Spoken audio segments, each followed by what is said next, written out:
ఒక European company హైదరాబాద్కి solutions కోసం వచ్చింది. ఒకసారి దాని గురించి చెప్తారు. సమ్వేర్ బిట్వీన్ కోవిడ్ అనుకుంటా, there was this IT minister garu and there were couple of bureaucrats మమ్మల్ని పిలిపించి there was this big European company. So వాళ్ళు వచ్చేసి వాళ్ళు అన్నారు, మీ తెలంగాణని ఇంకెక్కడికో తీసుకెళ్తాం మేము హైదరాబాద్ని. Now that Hyderabad is developing, will take you somewhere else. I will do one thing, indicator వేయకుండా ఎప్పుడైతే పీపుల్ లేన్స్ మారుతున్నారో మీ సిటీలో, పోలీస్ కమాండ్ కంట్రోల్ సెంటర్కి మేము ఒక అలర్ట్ ఇంకా నోటిఫికేషన్ పంపిస్తామని అన్నారు వాళ్ళు.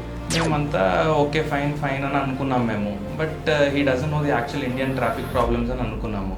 Lane change and all highly impossible అనుకొని మినిస్టర్ గారు అన్నారు, అట్లా కాదు, లేన్ చేంజ్ కోసం అలర్ట్ పంపించకండి మాకు. If somebody is coming on to me, నేను వన్ వే డైరెక్షన్లో వెళ్ళి ఎవరన్నా నా మీదకి వస్తుంటే నాకు ఒక అలర్ట్ పంపించండి కమాండ్ కంట్రోల్ సెంటర్ కంటే. వాళ్ళు షాక్ అయ్యారు, మీ మీదకి ఎవరు వస్తారండి వన్ వే స్ట్రీట్లో అని అన్నారు. అప్పుడు మినిస్టర్ గారు ఒకసారి బయటికి వెళ్ళి బైక్ మీద ట్రావెల్ చేసి మీరు చూడండి, వెల్కమ్ టు హైదరాబాద్ అని చెప్పి. So that was the story. So ఆ స్టోరీ నుంచి నేర్చుకుంది ఏంటంటే, అప్పుడు discussion was that India cannot copy the west.